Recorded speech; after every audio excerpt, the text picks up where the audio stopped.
flex. Buckle up and join the best. Let City relieve your stress. So yes, let the music soothe your soul and keep it going just to refresh.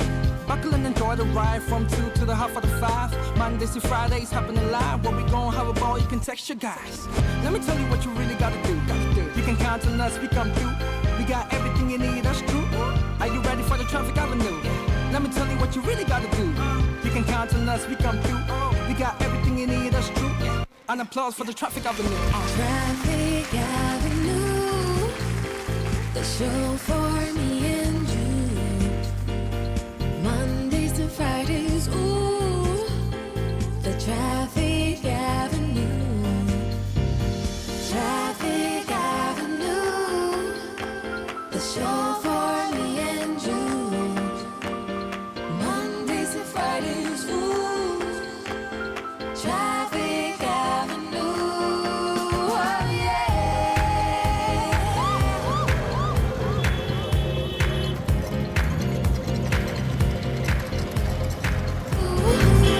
The show for me and you. Mondays to Fridays, ooh, the Traffic Avenue. Traffic Avenue, the show for me and you. Mondays to Fridays, ooh, the Traffic Avenue. Oh, flex. Buckle up and join the best. Let City relieve your stress. So yes, let the music soothe your soul and keep it going just to refresh. Buckle and enjoy the ride from 2 to the half of the 5. Mondays to Fridays happening live. Where we gon' have a ball, you can text your guys. Let me tell you what you really gotta do. You can count on us, we come through. We got everything you need. City 97.3. More variety. Eyewitness News. Be there as it happens. City News.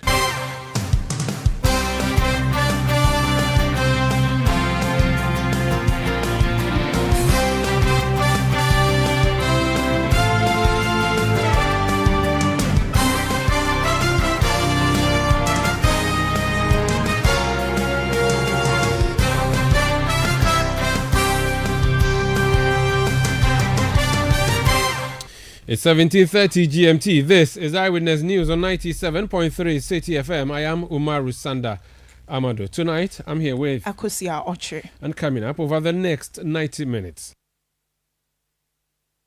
Support, including the dialysis patients themselves. So we work with them. They have concluded, and I can confident in business. Rising food prices to make over 1 million Ghanaians food insecure by end of August. That's from the City Business Desk in 50 minutes from now. Stay with us. Eyewitness News is live across Ghana on a host of affiliate stations. In Upper West Region, we are on Tumpani Radio 88.5 in Nadoli and Jirapa 96.1 FM, also in Jirapa. In Upper East Region, we are on Rekas 92.1 FM in Bongo, Namu. In the Northern Region, we are on North Star Radio 92.1 in Tamale. We are in the Northeast Region on Nobia 98.1 FM in Nalirugu. In the Western Region, we are on Beach 105.5 FM in Takrady and Sky Power 93.5 FM also in Takrady. In the Ashanti region, we are on Focus 94.3 FM in Kumasi and Orange 107.9 FM also in Kumasi. If you go to the Volta region, we are on Sela Radio 97.1 FM in Dabala. We are also on Holy 98.5 FM in Aflau.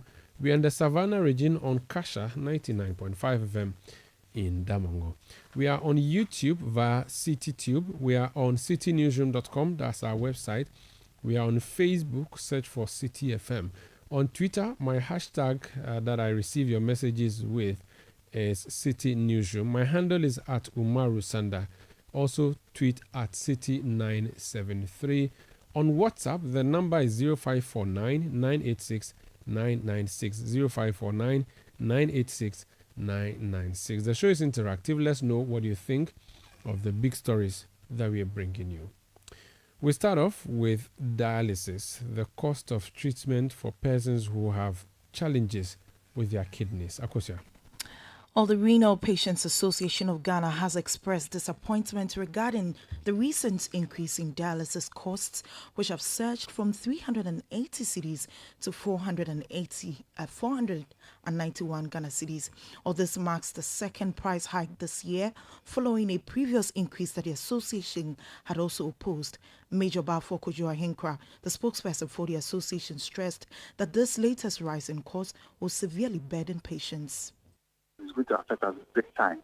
One, we don't have, even the 380 people have stopped coming. I mean, they are not able to do their normal regular 2 or 3 sessions. And now if they move it to 491, 491, what is going to happen? 4 or 5 people could not be able to dialyze. They went to them because they didn't have the money. So it's a big challenge to us.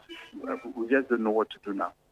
We are being told that the new price, this 491, is coming from Parliament. And because Parliament is on recess, we're waiting for them to resume, but we learned they are coming Friday for a session. So we are trying to get the Parliamentary Select Committee on the health to have a discussion with them, and then we'll see the way forward. But before then, we are appealing to only all organizations to apply, because when we get people supporting us somehow, at least, we can also foot some of the bill. I mean, but everything is on us. The spokesperson for the Renal Patients Association of Ghana, Major Bafo Kojo Ahinkra. So it appears there that cost that has been increased unilaterally, at least that's what we are hearing from the hospitals, is not something that is sitting down with the patients and also even parliamentarians. We'll be hearing from parliamentarians, but before then, let's hear from the CEO of the National Health Insurance Scheme, Dr. Da Costa Abuaji, or Dr. Abuaji Da Costa. He has been explaining what the position of the scheme or the authority is on this subject. I think we've made progress on dialysis. Just last week, a committee that has been set up to chair and implement the disbursement of the funds that were approved by Parliament has actually concluded their report, including the dialysis patients themselves. So we work with them. They have concluded, and I can confidently say that within the next few weeks, we will be starting the disbursement to the various facilities. I can give you the details, which is obviously the fact that this one was for the needy, what was approved by Parliament for the needy. I know Parliament has also increased the cost of dialysis for the healthcare providers, which is, they've taken it to 491. But if you look at Kolebu, we have a philanthropist supporting majority of them with about 380 Ghana cedis. So the difference is about 111. So the other hospitals do not have that support. So we're looking at supplementing for both patients from Kolebu, Komfo-Anokye Teaching Hospital, and Central Region. In such a way that for Kolebu, because they do get that support, we will be able to bridge a gap for them. Then we support our patients also from Cape Coast and Komfo-Anokye Teaching Hospital. But the fact is, they do 8 cycles per month. We cannot do all the 8, so we are looking at an average or maybe below average. We're yet to, obviously, like I said, the report is ready, so it's just to be taken to the board for final consideration, then the implementation starts. So that's Dr. Abuaji Da Costa. He's the CEO of the National Health Insurance Scheme, NHIS. Speaking about dialysis, let's go to the House of Parliament and speak to the Honorable Kwabena Minta Kando. He is MP for Dwaboso in the Western North region and also the ranking member on the Health Committee of Parliament. Honorable, you're welcome to Eyewitness News. Thank you, Umar. I just heard the NHIS CEO say that you approve this particular charge that is being imposed on patients with kidney problems to the tune of 491 cedis. Should we understand this to mean that under the Fees and Charges Act that you passed, this was captured and this is the approved amount? The CEO for National Health Insurance should be speaking to issues with respect to National Health Insurance and leave issues of dialysis and fees and charges. He cannot say that on authority. So he should speak to where he's comfortable with. Umaru, let me take you a bit memory lane.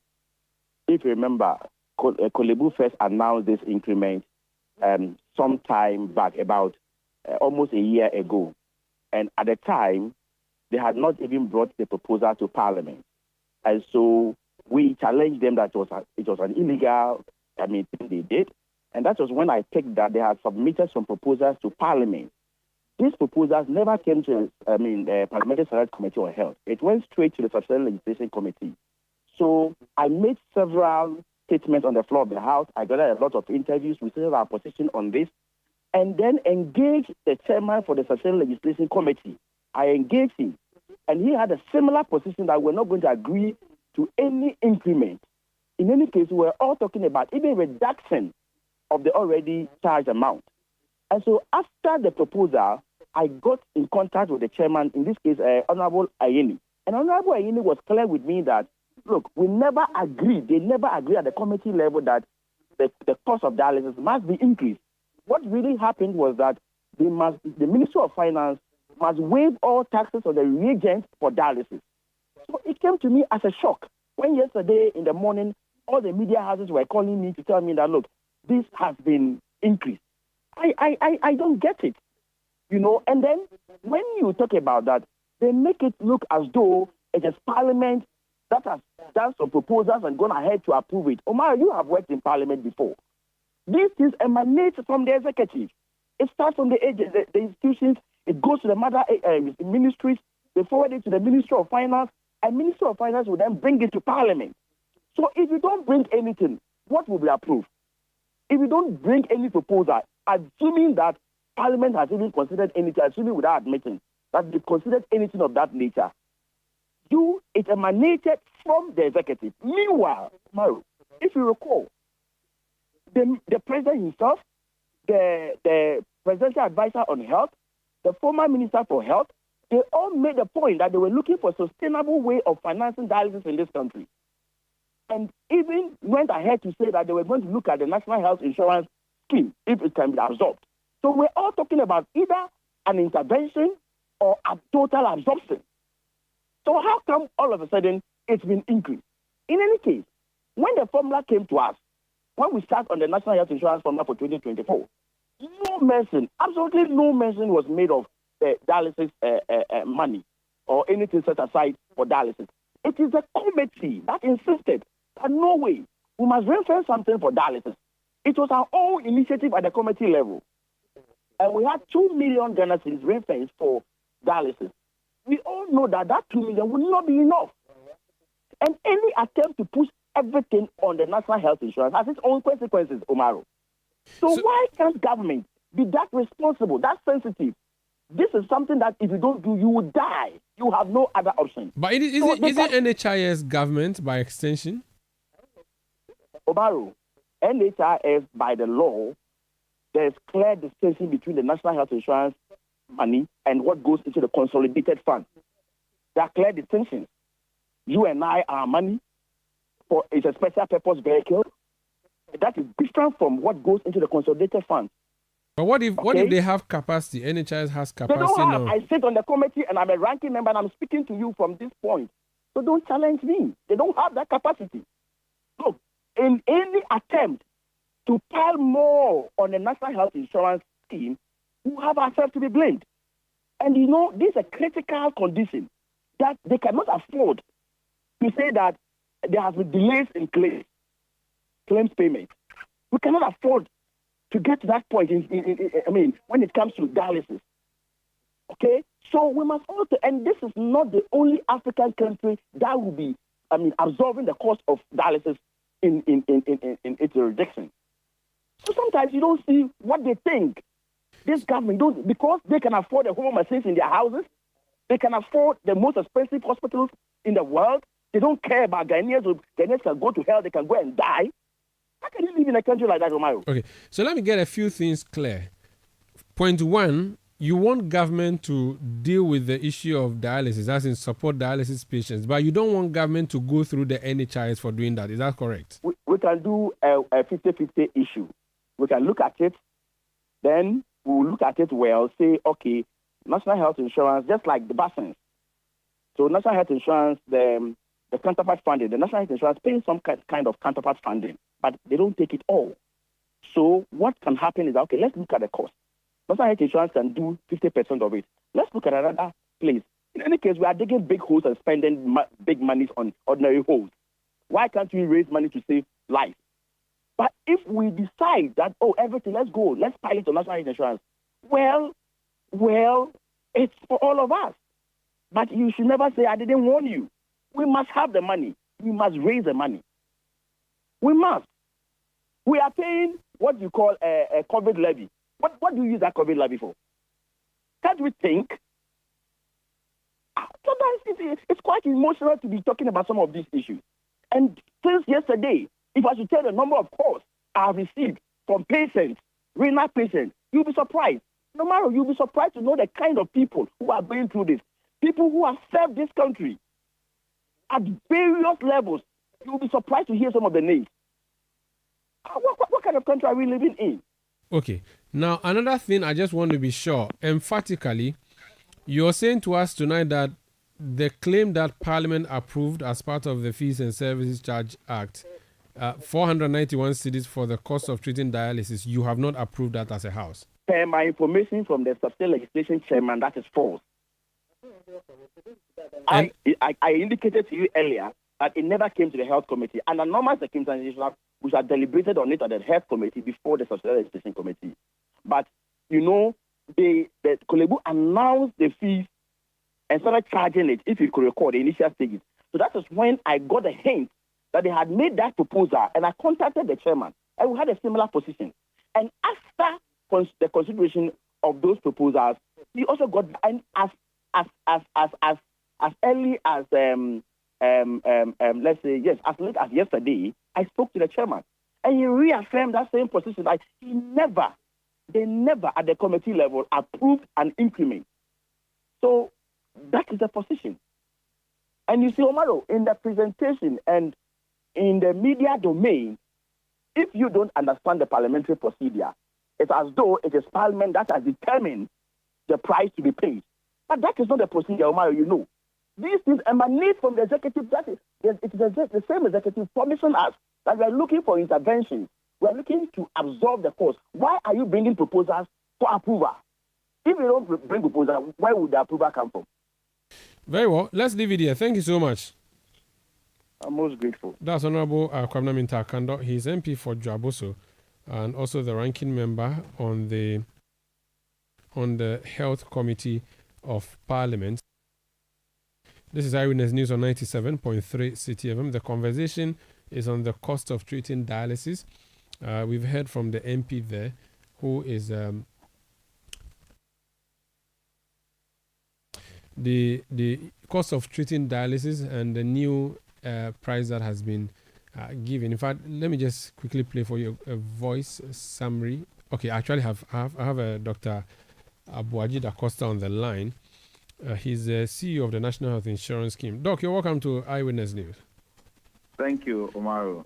How are you? I'm fine, thank you. Before we put you on the phone, I played a voice of yours speaking to journalists. I'm not sure at what forum it was, but at the venue you were saying that Parliament had approved the cost of dialysis for some 491 cedis or so for Kolebu, and that there's some parts plan to pay half of it or something.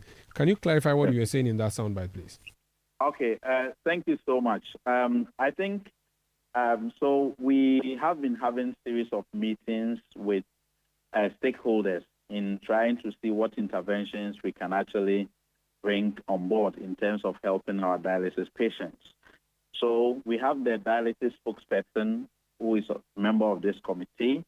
We do have the Kolebu CEO, we have the Komfanochi CEO, we have the other medical directors. And what emerged in these meetings were that the approved fee by Parliament, as to whether it's been substantiated or not, I don't know. What has been approved is 491. But whether it is approved by Parliament or not, Kolebu has started charging 491. Okay, so Kolebu currently charges 491. Exactly. But, okay, so you don't know on authority whether this has got approval from Parliament or not? That's not. It That's came not in your our meeting. Yeah, so it came in our meeting. So I was making reference to the meeting that we did. It came in our meeting that Parliament approved 491. So if it has not been approved, why would Kolebu be charging 491 rather than the usual fees that they've been charging? Maybe because the last time the Kolebu was charging a figure that Parliament took issue with, and they were asked to suspend those charges. It became a big issue, a back and forth. Maybe it's a similar thing that is happening now. I do not know. I'm just guessing. I'm here to provide solutions. Yes. So whether it is obviously now, what I know is that Kolebu is charging 491. Now in our meeting, before you proceed, so before we talk about what you are doing, so Kolebu is charging 491, and this has moved from 380 cities. What other hospitals are charging what? Do you have those figures? No, I only know of an information that was put on our platform by the spokesperson of the dialysis, the patients, that Kolebu has started charging 491. Okay, and your intervention is what? And our intervention is that this is the committee's recommendation, which obviously, if it's accepted by my board, it will be implemented, is that Kolebu do have a philanthropist who is helping them with 380. So if you deduct the 491 from the 380, it is the difference is 111. The other hospitals do not have support, from my understanding. The other teaching hospitals do not have that support. Now, Kolebu forms about 80% of the patients. So the recommendation is that if we can support 2 sessions for Kolebu at the 111 for about almost 400 patients, under our support to the needy program on our formula, whilst we pay full cost for 2 sessions for the other teaching hospitals, that will go a long way to help. In this case, can you take this again? I'm trying to follow. Take it again. Okay, so let's take it. Let's take it hospital by hospital. So Kolebu now charges 491. A philanthropist pays 380 for them. So if you deduct the 491 from the 380, the difference is 111. Every month, the dialysis patients need between 6 to 8 sessions. We are saying that our support is for the needy. When we met them, the proposal was that everybody is needy. So those that are being supported by the philanthropist should actually receive some form of support. So we suggested that if that is the case, by the money we have, we will be able to cover only 2 sessions for all the patients that are being supported by the philanthropist for Kolebu. Is that clear? Yes, it's clear. So if the philanthropist is taking care of a huge chunk, the patients now have to pay 111 cedis, and they're supposed to do this about 6 times a week. That comes up to close to 700 cedis. No, not 700 cedis, 606 cedis or something. Exactly. You are going to take care of... to pay 222. So you will take care of, 2 out of the 6 visits. Yes, 2 out of the 6 sections. So roughly you take care of 200 cedis out of 600 cedis. 222. Okay, for each patient. For each patient. Who is covered by the philanthropist. Philanthropist. Because those are the patients considered as vulnerable or needy. And do we have an estimate of how many patients are on this philanthropist list? Yes. How many? An estimated figure was given to us, about 400 of them. So it means that you're going to spend 200 cedis on 400 people every month. Every month. For the next till the year ends. This is part of our 20th anniversary, obviously, gesture. I see. And you are doing this only at Kolebu? No. So that's why I said let's take it hospital by hospital. Okay, so that's Kolebu's package. That's Kolebu's package. Mm-hmm. Now, if you come to Komfo Anokye, Central Region, and I think Tamale, their numbers are not that huge. So what we are saying is that for them, we will cover full cost for 2 sessions for them. Full cost for 2 sessions. So in this case, 491. Out of 600 thereabout. Pardon? Out of over 600 cities, you take care of 200 per patient. No. You said 2 sessions. Yeah, wait. So it cost them 491 per session. Okay, 491 per session. Okay, so you're taking care of 2 sessions. That's 900 and exactly 80. 900 for those patients from Komfo Anokye, Central Region, and Tamale. How many patients are we talking about there? They are not that many. We are looking about. I think, if my memory serves me right, it's about 100 and something. It's not even up to 100. I think so. They are not many. Per hospital or per each? No, per all the. For Kumasi and Tamale. Yes, they are not that many. So, and even if they are, let's put it at 200. Even if they are 200, it still falls within our formula allocation, which we can obviously support as part of our 20th anniversary. So this 490 cedis times 491. Okay, 491 cedis times an estimated 200. Yes. That's giving us 98,200 cedis. Yeah. This for just Kolebu, Komfo Anokye and Tamale Teaching Hospital. Yeah. This is different from what you are doing at Kolebu. Do you have a round figure for Kolebu? Yeah, Kolebu is okay. So we can just do the computation, but what I know is that if we are paying 220, but you have to actually multiply it by the number of months because we're doing it till the end of the year. No, so I was just doing I'm just doing for the month first. So this 98,000 is for the 2 hospitals for a month. Yeah. And then, so I wanted to get a Kolebu figure. The Kolebu figure is... so Kolebu, just do the math. 2 per... They are 400. Put it at 400. So multiply the 400 by the 222. 400... by the 222. 400 times 222. Yeah. Okay, that's 88,002. Yeah. Okay, and this plus the 98,000... Yeah, that's 186,000. I can send you the So let's guess it. Let's estimate it to 190,000 cedis a month. And you are going to do this from this month. Are you starting from this month? Yes, we're starting next month, 1st of June. So 6 months. Yeah, for the next 6 months. So that's 1,120,000 cedis. So over 1.1 million cedis. That's what you plan to spend. No, we plan to spend about 2 million, and there are other cases. My mathematics is wobbly. Thank you for giving me that figure. So over 2 million cedis over the next 6 months. That's your plan. Yes, that's my plan. Okay. Yeah. Now, Kwabena Minta Akando is supposed to be on the committee that takes care of all health institutions, including yourself, or that oversight.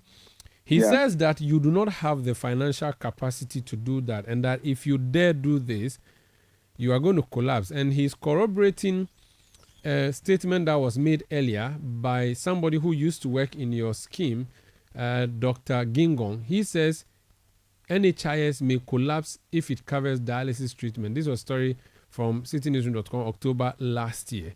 These two persons speaking appear to understand how your sector works, and they say that if the government were going to take care of this from the consolidated fund, that is all right.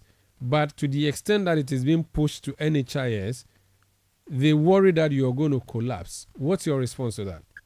Okay, so first, we are not pushing anything to NHIS. We are not pushing it. So after my interview with you the last time, I made it clear that Parliament actually gave the National Health Insurance Authority $2 million to support the needy for dialysis services as we wait for the actual cost or the actual actuarials for, obviously, the whole dialysis impact on our NHIS scheme. That work is ongoing. So my statement is actually separate from what Akando is saying. Okay, so I'm only looking at disbursing the $2 million that was given to me for the needy. And this was given to you for CSR purposes? No, it was given to me to support the needy. By who? By government? By Parliament. So Parliament gave you an extra budget just to take care of the needy, but they've not specified for you how and where. Yes. So you've decided that as part of your 20th anniversary, you spend it on dialysis. No, it was categorical. On our formula, Parliament gave the National Health Insurance Authority $2 million to support dialysis patients or needy dialysis patients. Now, as CEO, I have to work with the stakeholders to identify who these needy patients are and come up with a formula of disbursement. So it is exactly what I have done. Okay. There's a medical doctor who has sent me a message that I want to share with you, and it's important because this is someone who works in the wards. He says that what you are doing is simple campaigning, as in political party campaigning. He says, 1, what happens after December 7 or after December? Will we go back to square one? And that this is just for a period, for a fixed number of patients. What about new patients? The person continues to say that the cost of dialysis is huge. Let's stop promising what we cannot sustain. They should go to Côte d'Ivoire and learn. What do you say to this? That you are doing campaign with this particular plan? What is campaign about this? No, because it's a political year. 2. What is political year? Let me just learn so that you can then answer all of them. I'm not interested in politics. No, let me just put a question. Let me just summarize the question for you, then you can answer. Yeah. So the person says you are engaging in partisan campaigning with this. 2, what happens after December? 3, this is just for a fixed number of patients. What happens to new patients who want to join the program? How do you respond to this?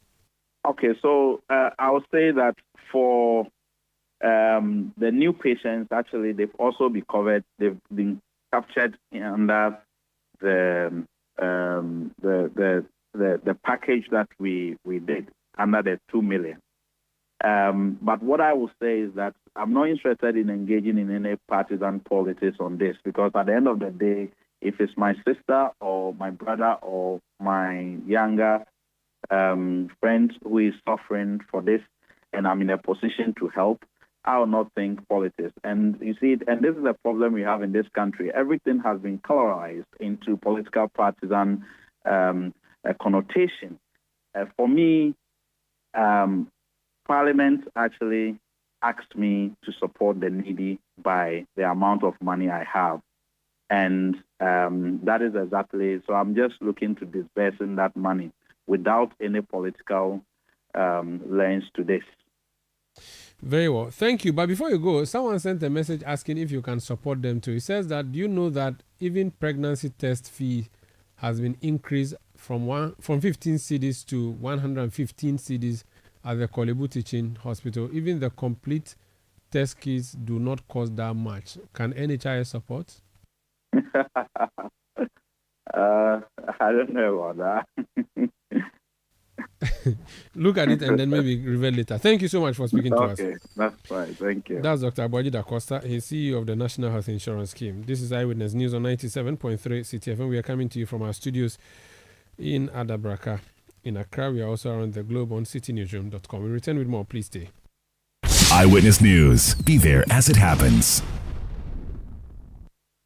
There are some classy celebrations that calls for whipping out your favorite China sets. Same goes for your luxury vehicle. Just any engine oil won't do. Premium understands premium best. The new Shell Helix Ultra 0W20 SP with carbon neutral properties is the one for your premium car. It's a fully synthetic motor oil designed using the Shell Pure Plus technology. Prevents dirt buildup with exceptional cleaning power, leaving your pistons cleaner than a whistle up to 50% more than the industry standard, and gives you stronger, long-lasting engine performance. So, if you want your classic car to run smoothly like a Ferrari for years to come, use the Shell Helix Ultra 0W20 SP with carbon neutral properties. Shell Helix Ultra 0W20 SP, designed for ultimate engine performance.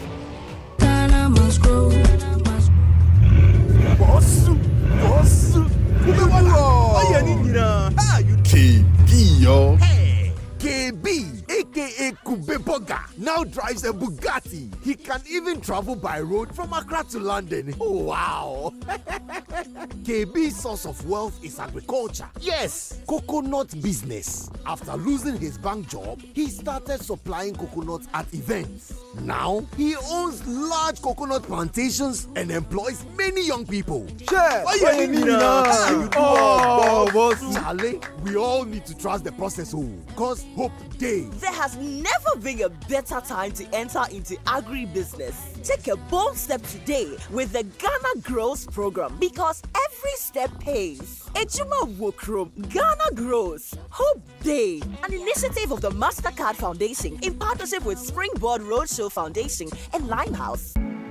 Are you a contractor, builder, or a proud homeowner with an eye for quality and security? Well, look no further than Yale. Yale is the trusted name in security for over 180 years. When it comes to securing your home or business, trust Yale. We make security simple, and we're right here in the heart of Accra, Ghana. Visit our stunning showroom on 11th Lane Street in Osu, Accra, and discover a world of premium Yale products, including door hardware, handles, and door locks that will elevate the security and style of your space. Whether you're building from scratch or renovating, Yale has the perfect solution for you. Our products are known for their durability, innovation, and most importantly, your peace of mind. Visit us today and experience the Yale difference. Your security, our priority. Yale, locking in your peace of mind. You know, Papa see that? And it's rickety car. Hey, Papa! Papa! Bobo, so how's your engine now? It is half man, half amazing. Thanks to Cause and you can feel better energy. Can't touch this. Actually, guys, so Sancho's engine just died like that? Yes, so somebody managed to convince him that there is a better engine oil than Quartz, and he switched. Sancho Panza. Now, which engine oil can be better than Quartz? No other, my guy. Quartz with its age-resistant technology, it keeps your engine younger for longer. Now you know. Have you guys seen the new bottle design? It's superb. Quartz 9000 from Total Energies there improves fuel efficiency. Why do you think Mr. Mane and Logoso have taken the Quartz Nation movement World Cup like that? Sorry. Chairman. Quartz. Keep your engine younger for longer. Eyewitness News. Be there as it happens. You're welcome back. Now, Ghanaian students in Morocco are desperately appealing to the Scholarship Secretariat to release their 10-month stipends. All the over 300 students offering various courses say the situation has left many stranded as they have been evicted from their homes. Others also have to walk for several kilometers to get to their various schools, with others staying hungry as they are unable to feed themselves.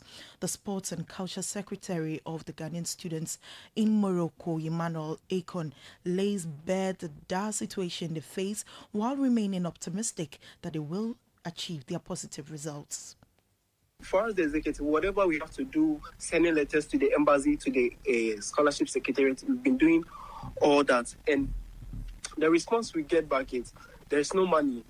Recently, a secretary they told us they've gotten some warrant to release our stipends, but later came back and they were like, the ministry is not releasing the money and stuff. It's a whole lot. And as it stands now, students are really going through a lot. Some are being evicted. Like, some can't even pay for their transportation to go to school. It's a whole lot. Even something small to eat, like what to eat, it's hard for us. As I'm talking to you right now, my landlord just sacked me for, I think last week. So I'm staying with a Nigerian friend here, of which I sleep in at the corridor. From where out. Or the Bank of Ghana had earlier disclosed that the government completed payments to individuals who opted out of the domestic debt exchange program last year, adding that participating institutions had also begun receiving their payments. Meanwhile, the financial analyst has urged the Apex Bank to create room for a healthy financial market.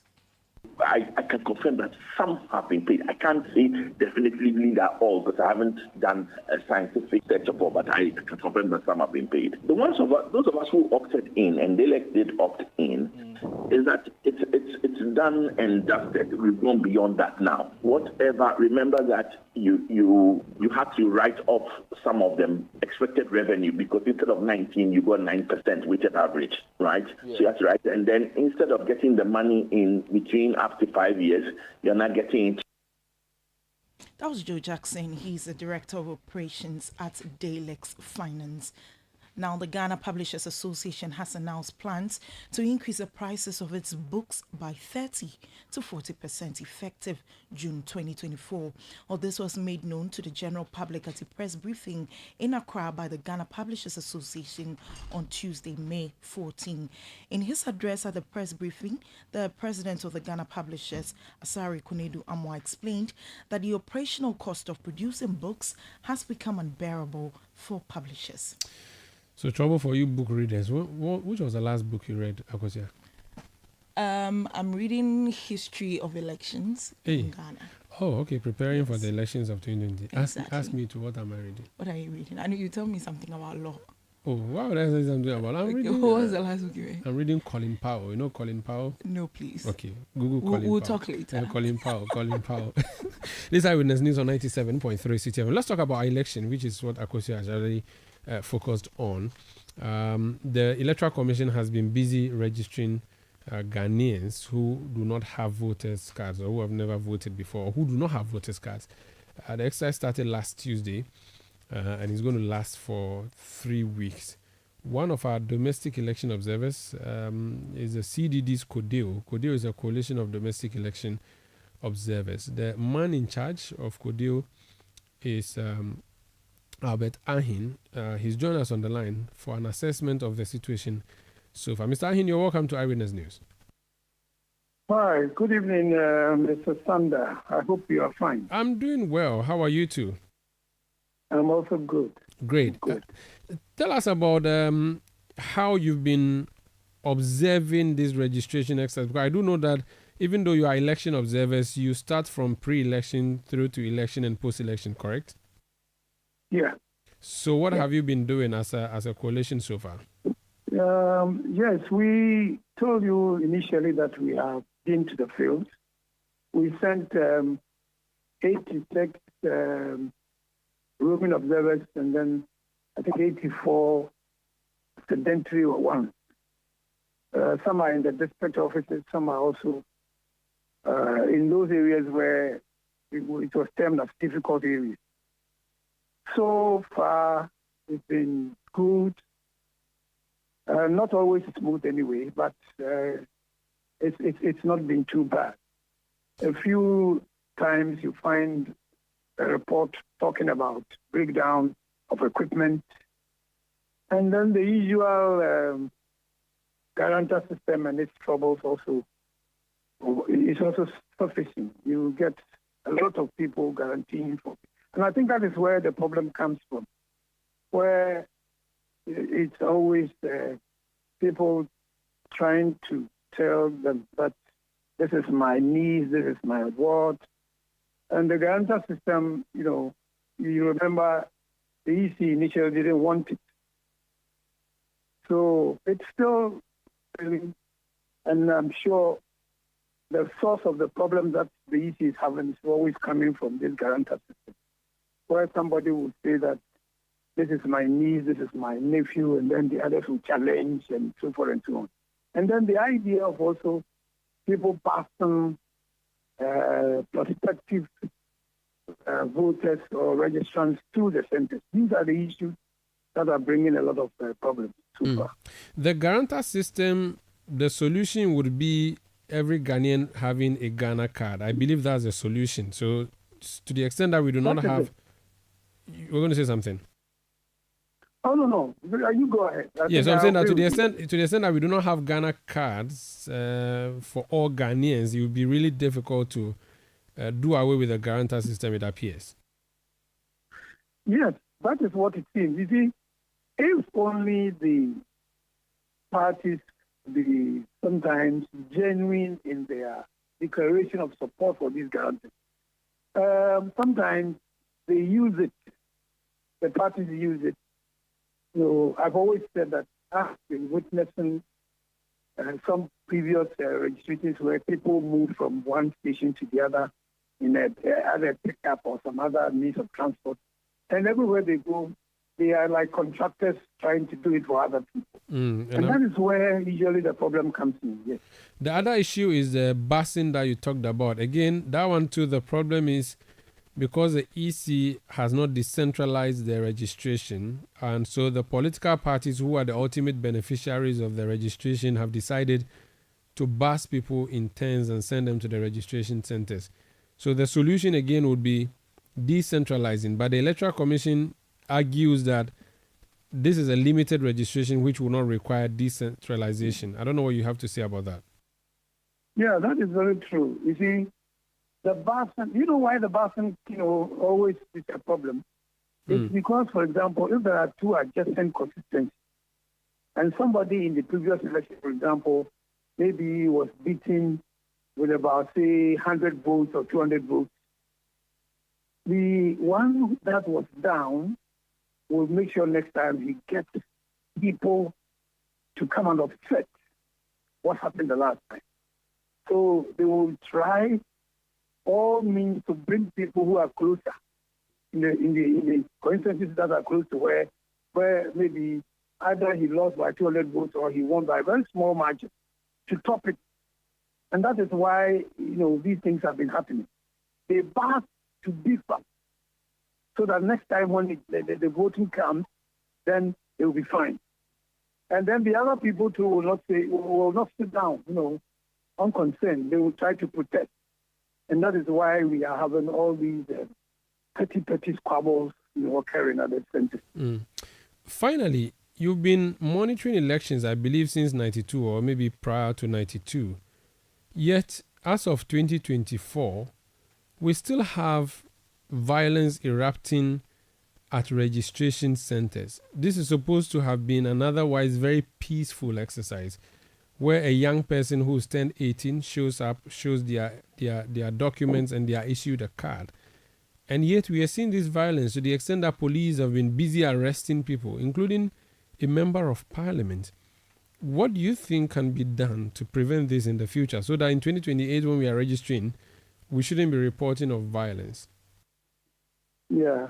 There's one thing that I've always said is the issue that the culprits, those who are involved in these election malpractice, are to be punished. And the citizenry should see that these are punished. You see, the moment you just, make some wishy-washy kind of arrest and then we don't hear anything again, people will always want to do it again. So when we arrest them, let us prosecute them so that it serves as a deterrent. You see, like what happened at the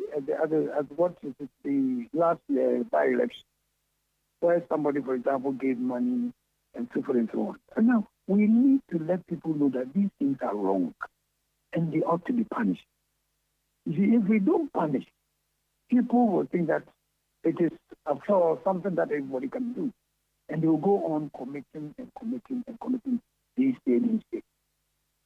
You see, the police sometimes have to they should crack the whip. They should make sure people are arrested and prosecuted. If we don't do that, we will continue to be having these problems every now and then in both registration and election. Let us punish wrongdoers. Let us show the world. Let us show the citizenry that when you do these things, you can be punished. So it will deter them. Thank you so much for speaking to us. When should we expect your comprehensive report on the work you've been doing so far? Yeah, we will come out, I'm sure, by tomorrow. Something should be out. And then we'll give you a preliminary report on what we have seen so far. Thank you. Watch out. Thank you so much for speaking to us. Thank you, my brother. That's Albert Ahin. He's the head of CODEO. CODEO is a coalition of domestic election observers. This is Eyewitness News on 97.3 Citi FM. We are coming to you from our studios in Adabraka in Accra. Up next is the latest in the world of business. Please stay. Eyewitness News. Be there as it happens. The other day, I visited Kweku at his spunky new office to congratulate him on opening his business. And man, was I impressed. The business is just moving quick. The sales, customers, everything is just working seamlessly. The secret? He said, it's MTN Business Broadband. In this fast-paced environment, we need fast and reliable internet to support all business types. No laggy online meetings, great download and upload speeds, impeccable business management systems, all inclusive. I mean, you can have it all. Sharp! I signed on immediately. To enable your business stay ahead and stay connected, up to date on broadband.mtn.com.gh and manage your account on my MTN app. Call 0244 308 111 for more information. We are good together everywhere you go.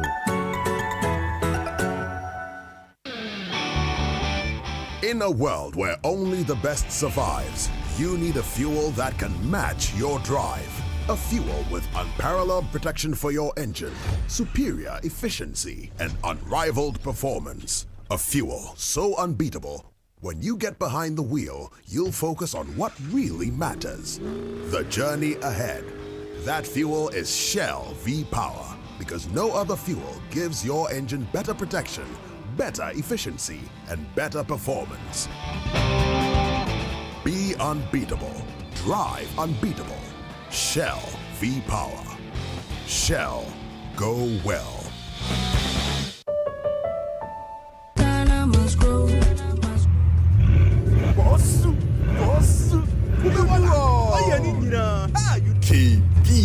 Hey, KB, aka Kubeboga, now drives a Bugatti. He can even travel by road from Accra to London. Oh, wow.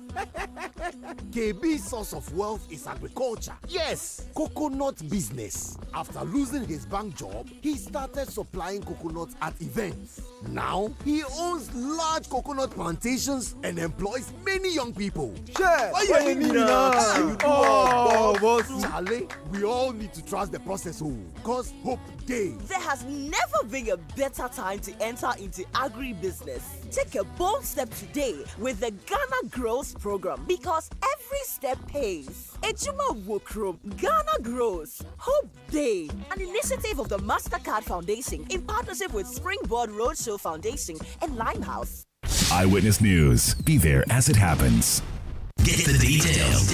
Every significant financial transaction, every market movement, and all the policies that affect your business. Citi Business News. Be informed. It's time for Citi Business News on Eyewitness News, brought to you by GCB Bank PLC. GCB Personal Loan, make that big move and dream a reality. My name is Akosi Aotre. Let's settle for the stories. Now, 1.05 million Ghanaians are set to experience food insecurity by the end of August this year if immediate interventions are not preferred soon, or the situation will be fueled by rising food prices and also natural disasters like flooding. Here's more from the World Food Programme. The report contained in the World Food Programme Ghana Country Brief for February 2020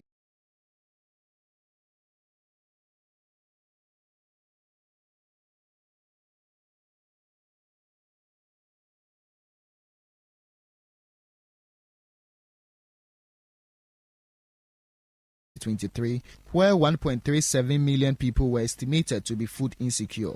High food prices, exacerbated by natural hazards like flooding, remain significant drivers of food insecurity in Ghana, despite some alleviation in inflation. That was a desk report read by Citi Business News' Daniel Sakiti. Now let's bring you back to Accra, where the 3i Africa Summit is currently ongoing, where the new CEO of MTN Ghana, Stephen Blewett, has identified payment systems as the next area of focus in shaping the future of financial services in Africa. Well, this, he says, will align with the broader strategy of harnessing digital innovation to address the evolving needs of consumers and businesses, and also facilitate seamless transactions across the continent. Or Stephen Blewett said, as the financial landscape continues to evolve, a strategic focus on payment systems will drive positive change. Savings and then lending and then insurance, it develops in payments. So I think the next big growth area is payments is in its infancy. I think there's so many opportunities to allow small businesses to compete with large established retail organizations by getting into that part. And I believe as Africans, we need to lead that way more than other parts of the world, because we have that entrepreneurial mindset, we have the tools. So I think that payments is the next big wave for us. And then beyond that, there will be new technologies, new ideas that will be developed by us in Africa. And those are the ones as a company we need to be scanning and say, that's something we want to develop. And as an African-based company and born in Africa, that's key to our future as MTN. That was Stephen Blewett, he's CEO of MTN Ghana. Now, Managing Director of Confidence, Michael Koto, has highlighted the need to expedite action on the implementation of policies to address emerging technologies in the financial space. Well, this comes on the back of calls from stakeholders in the financial technology space at the ongoing 3i Africa Summit for more investment in Africa's fintech industry.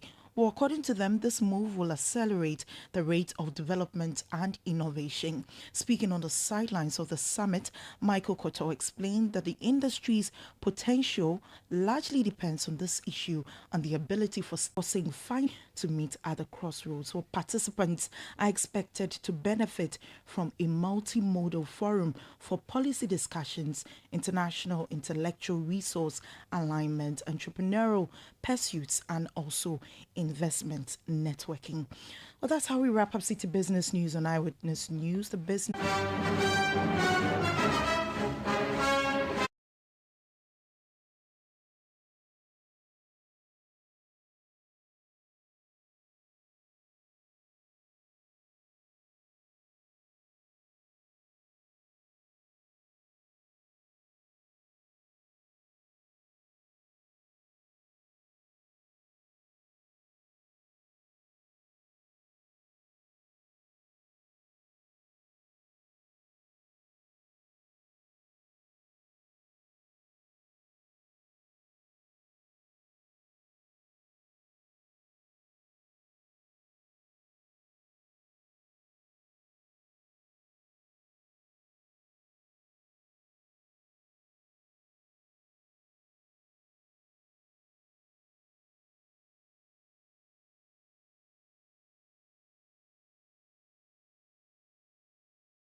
Tonight on Point Blank, we're talking about the sports sector, Ghana's sports sector.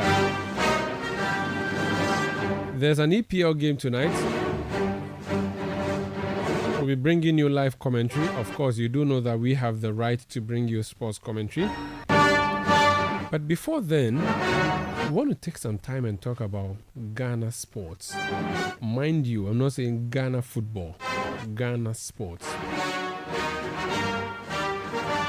So apart from sports, football specifically, what other things do we have? What other sporting activities are there? Lesser known sports, as they call them. How are we faring as a nation? Financially speaking, how are we doing? The Olympics torch, I think, is moving somewhere around the globe. Is it in France, somewhere there? We are hoping to send a delegation there. How prepared are we? We just finished with the 13th African Games. Have we finished taking stock of what happened? I remember interviewing one of the volunteers on this show who said they've not been paid for the volunteer services they granted or offered at the event. Now, this is aside all the other challenges about broken down, swimmers deciding to abandon all chaka. So I brought in studio two persons from the sports desk. Bernard Abeku Oche is with the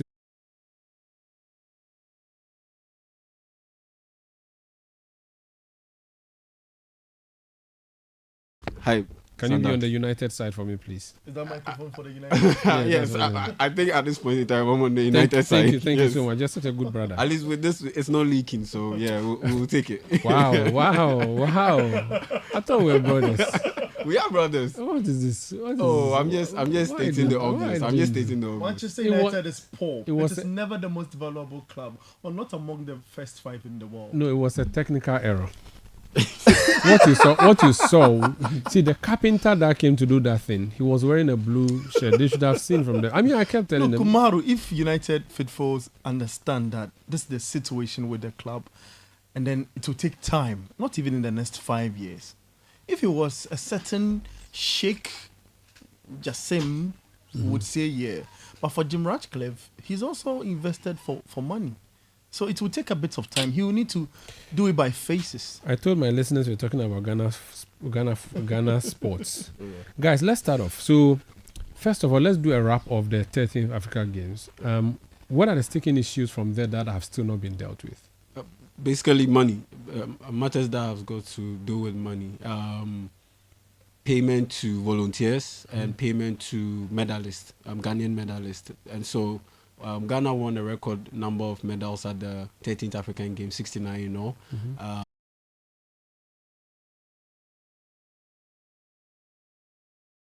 They've not been paid. Why? Who is supposed to make the payment? Who funds the Africa Games? Who gives money for it? Well, Ministry of Sports, with funding coming obviously from the Finance Ministry. So we are supposed to give the people who won the medals? Yes, money. And does this include people from other countries who came here to win? Okay, so we are just supposed to take care of our medalists. Our medalists. We don't give them money. We don't give them money. What's the reason? Well, have they said anything to them? At this point in time, yes, they said they'll give it to them. But one thing we picked up on our checks was that they weren't provided timelines. So the ministry says they are working on it. And it will be dealt with. And so we are still waiting for that issue to be cleared, because at this point in time, the Olympics is fast approaching. It will commence on July 26th. And Kami, I'll let you connect the Olympics one. But Abeku, so when they receive the medals,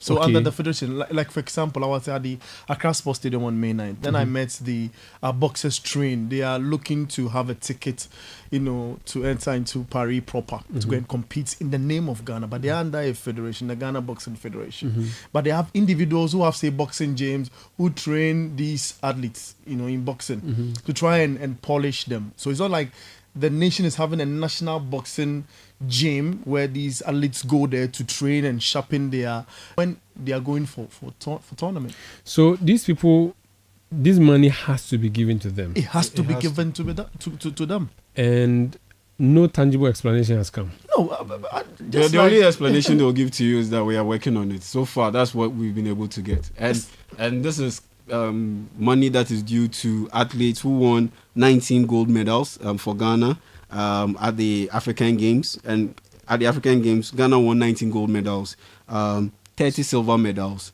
and 20 bronze medals. But see, there's no argument. I thought the president was there at the closing ceremony. Yes, he was. But it's the sports opening and closing ceremony. It is the sports ministry which is in charge. But the ministry is owned by the president. Is the one who put the minister there. So, but of course, he's handed a bit of responsibility to the sports ministry to do checks and. Is it that there's no money? Okay, was there a budget? There is money. There was a budget, of course. So there's supposed to be money.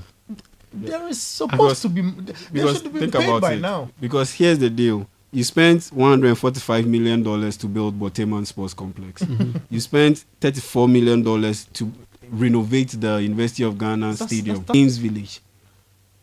If you have spent all this money on infrastructure, which is all well and good, how is it that you do not have enough money to give to the main actors who played a pivotal role in ensuring that the infrastructure was put to good use and ensure that the tournament or the competition was a remarkable success? And there was a budget for that. That when you finish this, how much? So we already. What can these do? What are they you dare doing? not talk.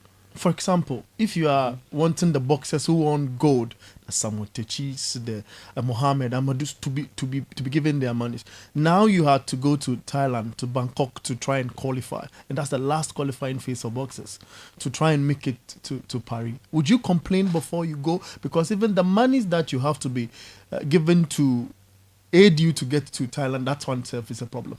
That one is then a problem. So you can't even complain about the one that's done already to come and because then to hinder the current one that will aid you to go. Don't we have? I thought there was a publication in the Graphic today about something related to one of the federation members speaking. What was that? Yes, it was related to the Ghana Olympic Committee president stating that the Olympic Committee was owed 1 million Ghana cedis by the Ministry of Youth and Sports. That's what they are saying from the Graphic publication. Yes, that's what Graphic is saying. But we spoke to the Ghana Olympic Committee president, and he didn't want to touch on that issue because he believes that he said it in jest, and they took it on and went ahead to publish the story. So he didn't want to speak on that issue. But is he saying it's not true, or he's shy to say it? Look, some of these issues are true. But you can say it. More or less, their hands are tied. So you cannot say it. You'll be blacklisted. It's in a very difficult position. So if you went to represent Ghana, you got a medal in swimming, and it's your money, you can ask for it. Is that what it means? For example, I'm saying that the boxers have a hurdle. They have to go and make sure they qualify. They want to qualify because we have good boxers here in the country, and individuals are investing in boxers who are training at various gyms, and the boxers themselves do not have anything to pay. So if you're a federation head and you go and complain, or you come to the media and say, "Help me get my money," would they give you that money for the preparation? It's more of a damn if you do, damn if you don't situation. So you are stuck in a very difficult position. So if you go ahead and make everything public, you end up more or less embarrassing the ministry that will provide the money to you, or that is expected to provide the money to you. And if you don't speak, you are suffering and waiting on the ministry to give you the money. So it's a damn if you do, damn if you don't situation. How is this affecting sports in Ghana? Yes, it is affecting sports in Ghana in the sense that athletes tend to not fully commit to the national cause, knowing and seeing what is going on. Because if the landmark events in Ghana sports in a while, I think beyond the 2008 AFCON, this is the Africa Games, biggest. Yeah, practically the biggest sports competition Ghana has held. And if you see these things happening to our athletes, where they did so well, they represented Ghana well, won medals for Ghana, and 2-3 months down the line, they've still not been paid. And they are in a very difficult situation where even if they complain about it, there are consequences, more or less, consequences for embarrassing the sports ministry and the ministry that is responsible for government in general. So government in general. But is that the same thing that happens with the footballers? If they finish, they get their money and go. We even put in a plane and sent to the footballers, the main brand. Yeah, that's which is our highlights, the Black Stars. They are the ones that you cannot joke with. So they give them their money then Gina Hodge. They give them look, their money. For even once I heard something from a player I cannot mention the name for some reason in the Black Stars, that they went to a hotel and then they said they didn't like the hotel and then they whispered into each other's ear. Then the leader said, "We don't want to sleep in this hotel," and that was it. They moved them. Yeah, and that hotel was paid for, but then they had to work their way out and take them to what they wanted. They tell what they want, of course. So it tells you that, look, we are weakening the foundations of our sports. So does it mean that the other sports are not important? Because if the footballers are getting what they want, how come the others are not? With the football, there's a caveat. It's just the Black Stars because the under-20 men's team, they're old as well. The Black Satellites, at the Africa Games, they won gold. They haven't been paid. At the African Games, the women's under-20 team, the Black Princesses, they won gold. They haven't been paid. Actually, they are owed money dating back to the qualifiers to the Women's Under-20 World Cup, which will take place later this year in August. I believe August 31 to September 22. They have qualified to compete in the Under-20 Women's World Cup in Colombia this year. That the money that is owed them for qualifying Ghana to that World Cup hasn't been paid.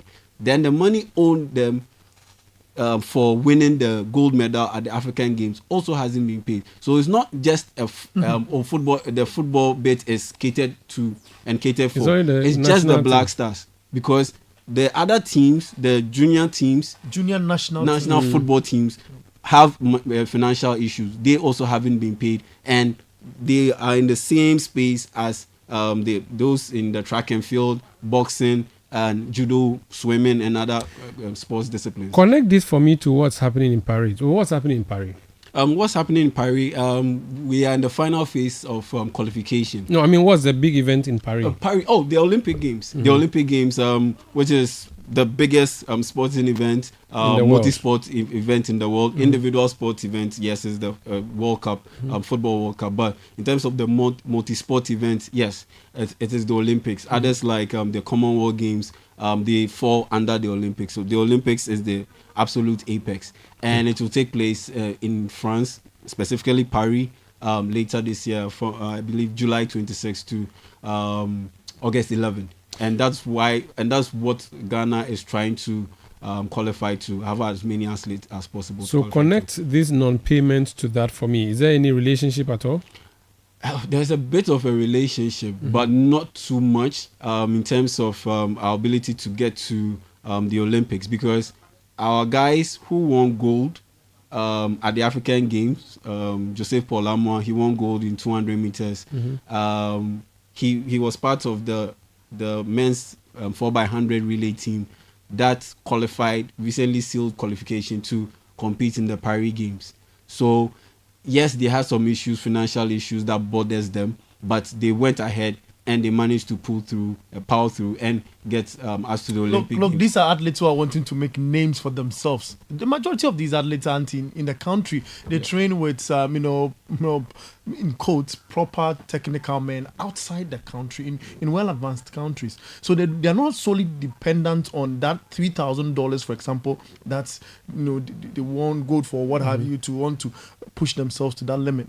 But for the boxers, they need that amount. I was about to get to that. You get it. And the last time speaking to an official from the Boxing Federation, they were worried because the athletes are having that at the back of their minds as they train. Can they qualify in Thailand? That's a huge question, because then it would demoralize them, and then, there's so many distractions. But my question is that if they are not paid locally, are they not worried about that if they go there, they don't get nothing? Or the payment there is different from here. Well, the thing is, payments there is different from here. So once you get to the medal zone and you get to win a medal, particularly in athletics, you'll be given money. And so directly now with athletics, it's official. So that is not Ghana. Ghana is not paying for that. So you get money in that respect. And also there's also this bit of once you get to the Olympics, that's the biggest platform. So that's the motivation that's getting these guys going. And so once they get to the Olympic Games, that's the biggest platform that practically every athlete wants to get to. And that's the motivation behind their Then I spoke to an 18-year-old who wants this platform to show the world in bantamweight in boxing that, look, he's one of the guys to watch out for. So that's his motivation. He feels that he wants to be a world champion. He looks at the likes of Ikote, the likes of Azuma Nelson, and want to paint that picture for himself and leave a mark, because he says that he's done with secondary school, but he felt that because there's no money at home to, go back to school, the only thing he had is boxing and education. So he dropped education. He knows he can pick education back later and focused on boxing now. So his only motivation is that get to the world stage and make yourself proud. He won gold, but his $3,000 has not been given. Is there any other sector that is doing well that we can celebrate, or all of them, Basa? It's not as if they aren't doing well, but it's not in terms of their performance, in terms of what is expected of them, but government's performance in the sector. That's what I mean. In terms of rewarding the athletes, no. It's only Black Stars. It's only Black Stars. Yes, no. For Black Stars, when they go to the World Cup and they tell you that when we get out of the group, we are taking $15,000. Look, they'll take it. They'll take it. Yeah, they take it. But the other people, nobody will mind them. It takes a while. It takes a while. Sometimes I've seen Black Queens have to do sit-down demonstrations and sit-down protests before they get their money. So it's always a problem. And, look, it's always and a after challenge. that, if you complain, you are not getting into the national team again. If it is a team sport, you are not getting into the team again. I know she's now entered out and she was playing. So after her playing, in fact, she was not called again after the protest, even though she was still active. Yeah. So for instance, boxing, the boxers that compete at the Olympic stage, they are amateur boxers, so amateur level. So if you are in a state of you are in this state where you have issues getting paid, getting rewarded by the Ghana government. Let's say you power through and you get to the Olympic Games and you do well. Yes, you can easily attract the attention of international promoters. Then they'll come in and help you. Then you can turn into a pro fight. So that's the motivation behind some of these athletes powering through. Guys, this is depressing. So what I want us to do is let's switch from the depressing side and go to where things are working. They just need to they just need to make the payments, because especially with the women, they won't make the payments. You want to talk about Premier League? Let's go to where things are working well. Let's talk about that. I hear that Arsenal is going to finally win. Oh no, it's dependent then. Master, why? No, why would you allow me? No one's Arsenal to win. Look, are you a City? No, I'm not City. What are you? I would love Arsenal to win the league than to watch City win it the fourth time in a row. It's never happened in English football. If it happens, it paints a certain picture. People are already wanting to call this league the Farmers League. Yeah. But it's not. It's the competitive nature of the English Premier League is there. It's up there in terms of broadcast rights, in terms of branding, in terms of performance on the pitch, in terms of quality of coaches that clubs employ to lead the clubs. So for me, Arsenal should win it, but it will take effort and concentration and all of those things, kill that nerve and stay focused. And we saw in their last game they played, they were a bit nervous against Manchester United. Manchester are struggling, but why do you have to be nervous against Manchester United? But they are afraid. They know what we can do to them when we wake up fully. Yeah, but Manchester is still asleep. Yeah. So wait, so it's Man City tonight against Tottenham. Yes. What does a Man City win mean? Well, it means that they go on top of the league with a 2 points advantage, and what that means is... Does it automatically mean they won the league? No. It's too early. No. It means they will have to wait till the final round of games this weekend. On Sunday to officially be crowned as the EPL champions. That is if they end up winning their final game or possibly even drawing and Arsenal failing to get a win in their game. So Arsenal's hope tonight should be that City does not win. Yes. But Tottenham are in contention for a place in the Champions League. And so they are ranked 5th in the league. And Aston Villa is ranked 4th in the league. And they are in a straightforward battle with Aston Villa for the top 4. That's England's last spot in terms of the Champions League representation. And so they need to beat Manchester City. If they don't beat Manchester City, they are out of contention to qualify to the UEFA Champions League. But Manchester City, they need to win to ensure that the final day of the Premier League, it doesn't have any factors beyond their control, out of their control, practically controlling their destiny, unlike Arsenal. If City loses to it's very highly that... and it will be their 4th time. Yeah, 4th league title in a row. It's very likely that they will end up... Not only their 4th time, but in a row. Wow, the following year. That's it. Wow. So if they win, it's very likely that they will go on and win because of their history. But Tottenham, Vim no day. No, Vim but no Akufo-Addo is supporting them. Yeah. But Bawumia also supports Tottenham. But they've made a big mess out of this campaign of being able to qualify.